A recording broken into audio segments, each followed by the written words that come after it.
Scene की शुरुआत यूनचान नाम के एक लड़के से होती है जो जापान घूमने आया एक कोरियाई यात्री है। यह उसकी पसंदीदा जगहों में से एक थी। वहां पहुंचने पर वह उत्साहित था, लेकिन आसपास एक जोड़े को देखकर थोड़ा ईर्ष्या भी हुई। उसने मन ही मन सोचा कि उसके साथ घूमने के लिए कोई नहीं और उसके दोस्तों ने भी व्यस्त होने का बहाना कर दिया, इसलिए उसे अकेले ही यात्रा करनी पड़ी। जब वह यह सब सोच रहा था तो उसने किसी को कोरियाई भाषा में बात करते हुए सुना। जब उसने मुड़कर देखा तो उसने 3 लड़कियों को एक जापानी आदमी से बात करने की कोशिश करते हुए देखा, लेकिन वह संघर्ष कर रही थी क्योंकि उन्हें जापानी नहीं आती थी और उनका इंटरनेट भी काम नहीं कर रहा था, जिससे उनका अनुवादक बेकार हो गया था। यह देखकर यूनचान उनके पास गया और कहा कि वह कोरियाई है लेकिन जापानी में धारा प्रवाह है। फिर लड़कियों ने उससे पूछा कि क्या वह एक पारंपरिक जापानी सराय रयोकान के लिए उनकी बुकिंग पढ़ सकता है और उनकी मदद कर सकता है। वह मान गया। उसने बुकिंग की जानकारी पढ़ी, रयोकान को फोन करके जानकारी स्पष्ट की और यहाँ तक कि उनके लिए टैक्सी भी मंगाई।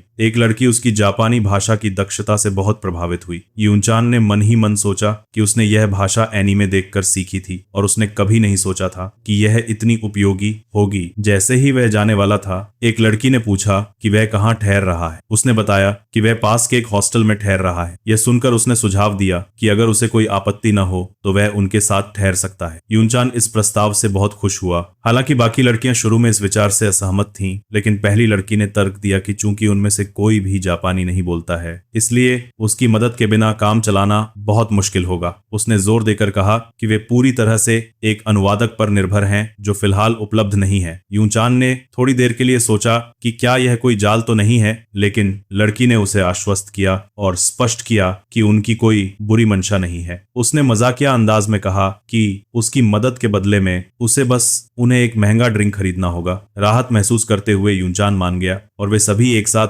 रयोकान की ओर चल दिए। वह खुश था यह सोचकर कि रयोकान में ठहरना हमेशा से उसका सपना रहा था और अब वह इसे 3 खूबसूरत लड़कियों के साथ जी रहा था। चेक इन करने के बाद और उन्हें 2 कमरे आवंटित किए जाने के बाद यूनचान ने उनसे पूछा कि क्या कोई और भी उनके साथ आ रहा है। लड़कियों ने जवाब देने से परहेज किया। बाद में डिनर के दौरान उन्होंने अपना परिचय दिया। मिनो, पहली लड़की ने बताया कि वह सियोल में एक कैफे चलाती है। हना, दूसरी लड़की ने बताया कि वह मिनो के कैफे में पार्ट टाइम काम करती है। और जूनी, तीसरी लड़की ने खुद को हना की छोटी बहन के रूप में पेश किया। जूंगी पहले व्लॉग बनाती थी जहां हना उसके वीडियो पर व्यूज न आने का मजाक उड़ाती थी। यूनचान ने फिर से उत्सुकता से इस मामले को उठाया। उसने टिप्पणी की कि हालांकि उसने उनकी बहुत मदद की है, लेकिन वह अभी भी एक लड़का है और उनके लिए उसे अपने साथ ठहरने देना उचित नहीं हो सकता है। उसने सवाल किया कि उन्होंने यह फैसला क्यों लिया, लेकिन एक बार फिर उन्होंने बिना कोई स्पष्ट जवाब दिए उसके सवाल को टाल दिया। उसके बाद यूनचान रयोकान के बाथटब में नहाने गया। नहाते हुए उसने सोचा कि रात कितनी खूबसूरत है और यह जापान में उसकी यात्रा की एक अविस्मरणीय याद होगी। आराम करते हुए उसने बगल के बाथ में लड़कियों की बातें सुनी। उसे एहसास हुआ कि वे बिना कपड़ों के नहा रही हैं। उसने सोचा कि क्या कोई मिक्स्ड बात हो सकता था। बाद में उसने समूह के लिए एक महंगा ड्रिंक खरीदा जैसा कि वादा किया था। जब वे पी रहे थे तो लड़कियों ने यूनचान के संदेह को दूर करने का फैसला किया। उन्होंने समझाया कि हना का बॉयफ्रेंड शुरू में उनके साथ जापान आने वाला था। हना का बॉयफ्रेंड, जो जापानी में धारा प्रवाह है, उन्हें यात्रा में मदद करता, लेकिन यात्रा से पहले उनका झगड़ा हो गया और उसने शामिल न होने का फैसला किया, जिससे उन्हें उसकी मदद के बिना ही काम चलाना पड़ा। जैसे जैसे शाम ढलती गई, यूंगी ज्यादा पीने से बेहोश हो गई। मिनो ने यूनचान से पूछा कि क्या वह यूंगी को उसके कमरे तक ले जा सकता है और वह मान गया। उसे बिस्तर पर लिटाने के बाद यूनचान ने उसे कुछ च्युइंग गम दी और समझाया कि इससे उसे हैंगओवर से राहत मिलेगी। यूंगी इतनी थकी हुई थी कि वह खुद उसे चबा भी नहीं सकती थी, इसलिए उसने उससे कहा। उस दिन वो इतनी थकी हुई थी कि उसमें कुछ करने की हिम्मत नहीं थी। फिर उसने पूछा कि क्या वो उसके लिए चबाकर उसे सीधे दे सकता है। उसने उसे बताया कि उसे हमेशा अकेलापन महसूस होता है और जब वो आसपास कपल्स को देखती है तो उसे दूसरों से जलन होती है। इसलिए यूनचन ने यूंगी की मदद की और उसके साथ एक गेम भी खेला। गेम के दौरान उसने पूछा कि क्या वो बिगिनर है, जिस पर उसने माना कि वो है और कहा कि उसे खेलना सिखाना होगा। रात ऐसे ही गुजरी। इस बीच हाना को चिंता हुई और उसने सोचा कि यूंगी को देख लेना चाहिए क्योंकि यूनचन अभी तक नहीं लौटा था, लेकिन मिनो ने उसे आश्वस्त किया कि यूनचन एक दयालु आदमी है और उसके साथ कुछ भी गलत नहीं करेगा। अगली सुबह जब यूनचन और यूंगी उठे तो दोनों को पिछली रात के बारे में शर्म महसूस हुई। बाद में जब वे रियान से चेकआउट कर रहे थे तो मिनो ने यूनचन को छेड़ा कि क्या उसके और यूंगी के बीच कुछ हुआ था। यूनचन हिचकिचाया। उसे यकीन नहीं था कि सच बताना है या नहीं, लेकिन यूंगी ने जल्दी से हस्तक्षेप करते हुए कहा कि कुछ नहीं हुआ था। उसने समझाया कि उन्होंने बहुत ज्यादा पी ली थी, सो गए थे और जब वो उठी तो उसने उसे पास में सोते हुए पाया। उस पल मिनो ने युवनचन को उसकी सभी मदद के लिए धन्यवाद दिया और उसे अलविदा कह दिया। युवनचन युंगी की कांटेक्ट इंफॉर्मेशन मांगना चाहता था लेकिन हिचकिचाया और मौका चूक गया क्योंकि लड़कियां चली गईं। बाद में उसे उसकी नंबर न मांगने का पछतावा हुआ। युवनचन एक रेस्तरां में गया, फिर भी उसे पछतावा हो रहा था। बाद में उसने कोरिया के लिए एक फ्लाइट पकड़ी और यात्रा के दौरान उसने किसी तरह युंगी को ढूंढने और उनसे रियान में फिर से मिलने का संकल्प लिया। कोरिया वापस आकर अपने ऑफिस में काम करते हुए युनचन लगातार सोचता रहा कि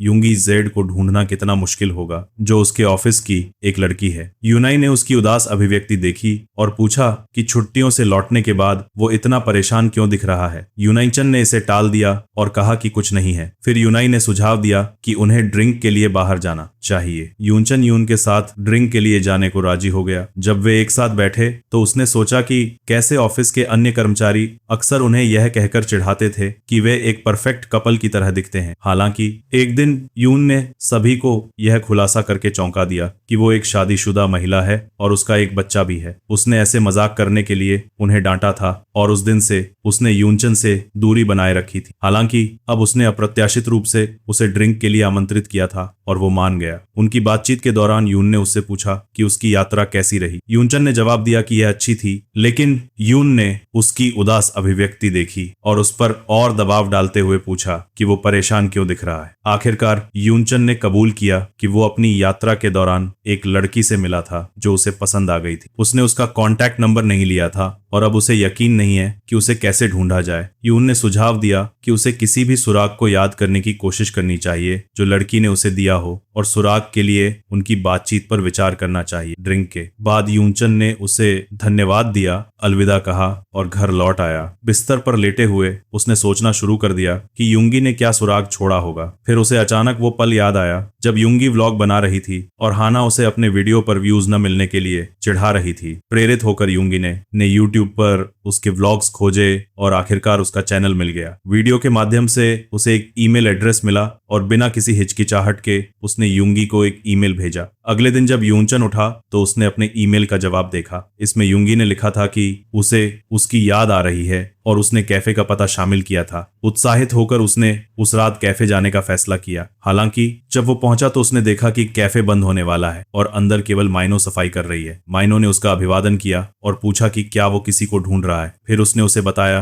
कि युंगी घर पर है और सुझाव दिया कि वो कुछ मिनट इंतजार करे जब तक कि वो कैफे बंद न कर ले। उसने उसे उनके घर तक लिफ्ट देने की पेशकश की। कार की सवारी के दौरान यूनचन ने उसकी कार की प्रशंसा की और उल्लेख किया कि उसका बिजनेस बहुत अच्छा चल रहा होगा। जैसे ही वे गाड़ी चला रहे थे उसके दिमाग में कुछ आया। उसने अचानक माइनो से पूछा कि क्या उसने उसके ईमेल का जवाब दिया था। हैरान होकर माइनो ने पूछा कि उसे कैसे पता चला। यूनचन ने समझाया कि जवाब बहुत औपचारिक था, कुछ ऐसा जो उसे विश्वास था कि युंगी इतनी कम उम्र में नहीं लिखेगी। इसके अलावा जब वो कैफे पहुंचा तो युंगी वहां नहीं थी। माइनो ने कार रोकी और यूनचन को बताया कि वो खुद पर काबू नहीं रख पाई। उसने कपड़े उतार दिए और यूनचन उलझन में था और पूछ रहा था कि वो क्या कर रही है। उसने उसे याद दिलाया कि वो युंगी से मिलने आया है। माइनो ने कहा कि वो युंगी से तब तक नहीं मिल सकता जब तक कि वो उसके साथ गेम न खेले। यूनचन के पास सहमत होने के अलावा कोई विकल्प नहीं था। गेम के बाद यूनचन ने पूछा कि वो युंगी से क्यों नहीं मिल सकता। माइनो ने समझाया कि युंगी ने उसे उनके गेम के बारे में बताया था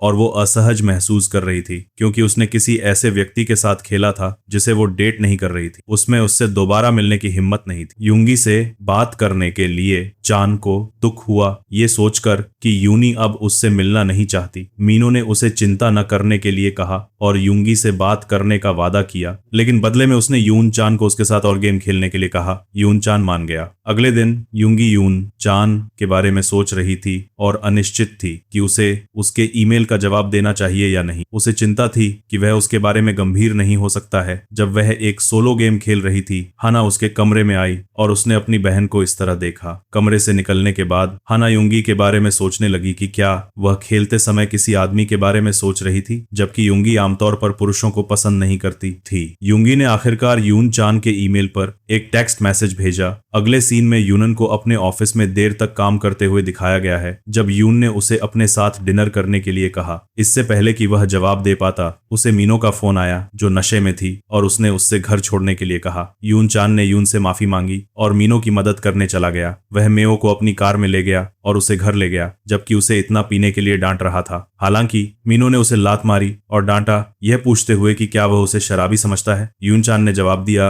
कि अगर वह अपनी शराब को संभाल नहीं सकती तो उसने इतनी क्यों पी। मीनो ने समझाया कि उसे नुकसान हो रहा है और वह बूढ़ी भी हो रही है। उसे किसी ऐसे व्यक्ति की जरूरत है जिस पर वह भरोसा कर सके। एक बार जब वे मीनो के घर पहुंचे तो उसने अपनी शर्ट उतार दी और उससे एक गिलास पानी मांगा। जैसे ही यून चान ने उसे पानी दिया, वह मदद नहीं कर सका, लेकिन उसने देखा कि वह रोशनी में और भी खूबसूरत लग रही है। उसे पानी देने के बाद उसने आपा खो दिया और उसे किस करना शुरू कर दिया, एक नया गेम शुरू कर दिया। उनके गेम के बाद यून चान मीनो के घर पर रहा, जहां उसने उससे पूछा कि उसने कार में नुकसान होने और बूढ़ा होने के बारे में क्यों कहा था। उसने समझाया कि उसके पिता एक धनी व्यक्ति हैं जो एक रेस्तरां व्यवसाय के मालिक हैं और चाहते हैं कि वह इसे संभाले, लेकिन उसने हमेशा अपना खुद का कैफे खोलने का सपना देखा था जहां वह कॉफी बना सके। उसके जवाब ने यून चान के संदेह को दूर कर दिया। इस बीच यूंगी को फिर से एक सोलो गेम खेलते हुए दिखाया गया जिसमें यून चान का नाम चिल्ला रही थी। उसकी बहन ने सुना और सोचने लगी कि क्या यूनिन और यूनी के बीच कुछ हुआ था। उस रात अगली सुबह यूनिन एक हैंगओवर के साथ उठा और नाश्ता बनाने चला गया, लेकिन जब उसने फ्रिज खोला तो उसे केवल शराब मिली, इसलिए उसने मीनो के लिए रामेन बनाया। जैसे ही उसने इसे खाया, उसने फिर से देखा कि वह कितनी खूबसूरत लग रही है और खुद को नियंत्रित नहीं कर सका। सुझाव दिया कि वे एक और गेम खेलें, इस बार पीछे से। मिनल ने शुरू में मना कर दिया, यह महसूस करते हुए कि यह उसके गौरव के खिलाफ है, लेकिन कुछ जिद के बाद वह मान गई। बाद में मीनो ने यूनचान को उसके ऑफिस तक पहुंचाया। वह सोच रहा था कि उसे यूंगी को ढूंढना बंद कर देना चाहिए क्योंकि वह उसमें दिलचस्पी नहीं लेती दिख रही थी, क्योंकि अब वह मीनो के साथ खुश था। 3 दिन बाद यूनचान ने काम से हाफ डे की छुट्टी ली और मीनो के कैफे में गया। उसके लिए एक लिपस्टिक उपहार के रूप में लाई। हालांकि जब वह पहुंचा तो उसने न केवल मीनो बल्कि हना और यूंगी को भी वहां पाया। अप्रत्याशित मुठभेड़ से सभी 4 चौंक गए। घबराहट में मीनो ने यून से पूछा कि वह उस समय क्यों आया था और क्या उसके पास काम नहीं है। यूनचान ने समझाया कि उसने हाफ डे की छुट्टी ली है। उनकी बातचीत के दौरान यूंगी को एहसास हुआ कि यूनिन और मीनो संपर्क में थे, फिर भी उसने उसके ईमेल का जवाब नहीं दिया था, जिससे उसे दुख हुआ। यूंगी ने यून का हाथ पकड़ा और उसे कैफे से बाहर ले गई। वे बात करने के लिए एक और कैफे में गए, लेकिन वह भरा हुआ था और बैठने की कोई जगह नहीं थी। आखिरकार उन्होंने गोपनीयता के लिए पास के एक होटल में जाने का फैसला किया। होटल में जैसे ही यूनिन और यूंगी ने बात की, उसका खिलौना गलती से उसके बैग से गिर गया। जब यूनचान ने इसके बारे में पूछा तो जवाब देने के बजाय उसने उसे किस किया। फिर उसने समझाया कि खिलौने ने उसकी मदद की थी जब उसने उसे याद किया था। बाद में उन्होंने एक गेम खेला और गेम के दौरान यूंगी ने उससे पूछा कि उसे कैफे का पता कैसे मिला। यूंगी ने उसे बताया कि मेनो ने ईमेल का जवाब दिया था और पता दिया था। फिर उसने पूछा कि उसने उसके ईमेल का जवाब क्यों नहीं दिया था। उसने समझाया कि उसे रोजाना कई स्पैम ईमेल मिलते हैं, इसलिए उसने उसका ईमेल नहीं देखा था। यूंगी को गुस्सा आ रहा था। उसने सोचा कि मीनो शायद उसे उससे दूर करने की कोशिश कर रही है, लेकिन उसने ऐसा नहीं होने देने का फैसला किया। बाद में यूंगी कैफे में लौट आई जहां हना और मीनो बात कर रहे थे। उन्होंने पूछा कि वह कहाँ थी और उसने शुरू में कहा कि वह पास के एक कैफे में थी, लेकिन फिर स्वीकार किया कि वह मीनो को ईर्ष्या दिलाने के लिए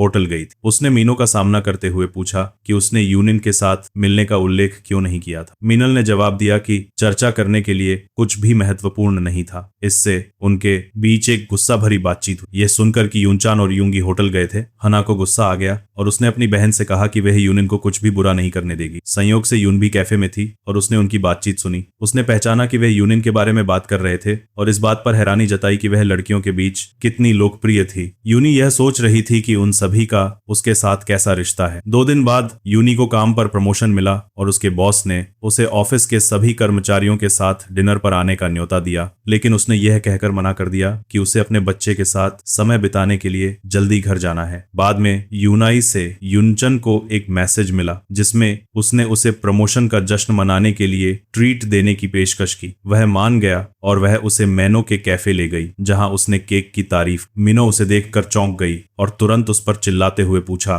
कि क्या उसने फिर से ऑफिस से छुट्टी ली है। यूनचन ने समझाया कि यह नया साल था और उन्हें जल्दी छुट्टी मिल गई थी। मी सोच रही थी कि कुछ दिन पहले ही वह युंगी के साथ एक होटल गई थी और अब वह उसके कैफे में एक खूबसूरत महिला के साथ है। वह सोच रही थी कि क्या वे आज कोई गेम खेलने की योजना बना रहे हैं। यून ने यूनान से मेओ के साथ उसके रिश्ते के बारे में पूछा। उसने कहा कि वे जापान में छुट्टियों के दौरान मिले थे। यूनची को लग रहा था कि वह वही लड़की है जिसके बारे में वह पहले बात कर रहा था। जब वे कॉफी पी रहे थे तो मिनो ने यूनचन से यूनाई के साथ उसके रिश्ते के बारे में पूछा। उसने कहा कि वे सिर्फ सहकर्मी हैं, लेकिन यून ने मजाक में कहा कि वे प्रेमी हैं, जिससे दोनों चौंक गए। उसने जल्दी से स्पष्ट किया कि यह सिर्फ एक मजाक था, जिससे मिनाले को राहत मिली। कॉफी के बाद यूनिन ने यून से पूछा कि वे आगे क्या करेंगे। उसने सुझाव दिया कि वह उसके घर आए, जहां वह उसे एक दौरा देगी और अपने बच्चे से मिलवाएगी। उसने जानबूझकर ऐसा मिनो को ईर्ष्या दिलाने के लिए कहा। यूनान के पास सहमत होने के अलावा कोई विकल्प नहीं था। जब वे वाई के घर पहुंचे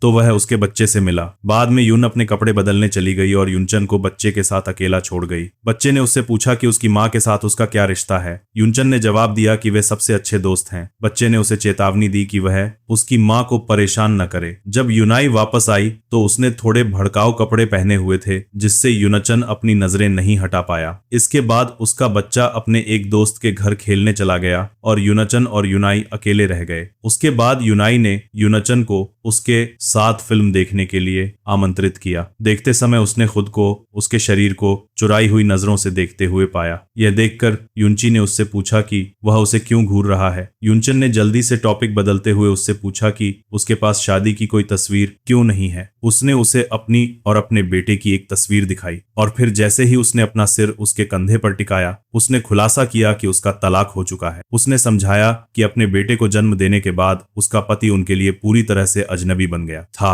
आखिरकार उनका तलाक हो गया और तब से वह एक आदमी के बिना अकेलापन महसूस कर रही। उसी पल यून ने यूनचन को किस किया और जैसे ही उन्होंने किस किया, उसने उसके जीवन में अन्य ताजा महिलाओं के बारे में सोचा। हाना, मिनो और जूनी। उसे लगा कि वह उन महिलाओं को यूनचन को उससे दूर नहीं होने दे सकती है, इसलिए वह जानती थी कि उसे सुरक्षित करने के लिए पहला कदम उठाना होगा। उनका खेल जारी रहा और जब वे अंदर थे तो यून का बेटा बाहर अपने दोस्त के साथ खेल रहा था। उसके दोस्त ने उससे पूछा कि उसकी माँ और यूनचन क्या कर रहे हैं और लड़के ने जवाब दिया कि उसे नहीं पता, लेकिन उसने अनुमान लगाया कि वे शायद खेल खेल रहे हैं जैसे वे थे जो कर रहे थे। उसे खत्म करने के बाद यूनचन ने यूनची को स्पष्ट कर दिया कि जो हुआ वह एक गलती थी और वे इसे फिर से नहीं करेंगे। उसने समझाया कि उसे उसके बेटे के लिए बुरा लग रहा है और उसका किसी और के साथ रिश्ता है। यूनाई सहमत हो गई, लेकिन अंदर से उसे लगा कि उसने उसके साथ अपना मौका खो दिया है। कुछ दिन बाद ऑफिस में यून उसके लिए एक एनर्जी ड्रिंक लाई और शरारत से उसे बताया कि उसे पिछले हफ्ते अपनी सारी ऊर्जा खोने के बाद इसकी जरूरत है। जब वह चली गई तो यूनिन ने सोचा कि उसने उनके बीच एक रेखा खींच दी है, लेकिन वह उसे पूरी तरह से अनदेखा नहीं कर सकता है। बाद में उसी दिन काम के बाद मिनो नशे की हालत में यूनाचन के घर आई। उसने उसे बिस्तर पर लेटने में मदद की और उसके लिए कुछ खाना बनाने वाला ही था कि उसने उसे रोक दिया और उससे उसके बगल में लेटकर उसका तकिया बनने के लिए कहा। यूनान ने मिनो से पूछा कि क्या वह कुछ कहना चाहती है, लेकिन उसने जवाब दिया कि कुछ नहीं और बस उसे कसकर गले लगाने के लिए कहा। उसने किया, लेकिन फिर उन्होंने खेल जारी रखा। बाद में मिनो ने कबूल किया कि वह उसे पसंद करती है। यूनान यह सुनकर चौंक गया। अगले दिन वह कैफे गया और बाहर इंतजार करने लगा। जब मिनो का दिन खत्म हुआ और उसने उसे देखा तो उसने उसे जवाब दिया वह उसके साथ रिश्ते में नहीं रह सकता। उसने समझाया कि अगर वह युंगी से नहीं मिला होता तो वह निश्चित रूप से उसके साथ होता, लेकिन युंगी से मिलने के बाद वह यह नहीं कह सकता कि वह मिनो से प्यार करता है। उसने उससे कहा कि उसमें उसे यह कहने की हिम्मत नहीं है, इसलिए वह कैफे के बाहर खड़ा था। उसे उसके जवाब से कोई दिक्कत नहीं है। उसने यह भी उल्लेख किया कि उसे अस्वीकार करके उसने उस पर एहसान किया था, क्योंकि अब वह बिना किसी व्याकुलता के अपने कैफे पर ध्यान केंद्रित कर सकती है। मी ने सहमति जताते हुए कहा कि उसे युंगी के साथ स्पष्ट होने की जरूरत है, जिसे वह अपनी छोटी बहन की तरह मानती है। फिर उसने युनचन को यूनी का ख्याल रखने के लिए कहा, क्योंकि उसके लिए उसके मन में भी वैसी ही देखभाल की भावना थी। अगले दिन युनचन ने जुनशी को बुलाया और वे एक रेस्टोरेंट में गए, जहां उसने उससे डेट पर जाने के लिए कहा और वह मान गई। अगले सीन में वो लोग डेट पर थे। पहले वो मूवी देखने गए, फिर वो उसे एक लग्जरी होटल ले गया जहां उन्होंने साथ में बाथ लिया और गेम्स खेले। उसके बाद उसने उससे अपने प्यार का इजहार किया और उसने एक्सेप्ट कर लिया। 1 साल बाद दिखाया गया कि युंगी और युनचन जापान जा रहे थे उसी रोकाओं को फिर से देखने जहां वो पहली बार मिले थे। उधर हाना, मिनो और यून को उस कैफे में एक साथ देखा गया जहां यूनई उनके ग्रुप में शामिल हुई थी। इस कहानी को देखने के लिए आपका बहुत बहुत धन्यवाद। माना अपनी सभी ट्विस्ट और टर्न्स के साथ यहीं पर खत्म होती है। अगर आपको स्टोरी पसंद आई हो तो लाइक, शेयर और सब्सक्राइब करना मत भूलना। नीचे कमेंट्स में अपने विचार जरूर बताएं।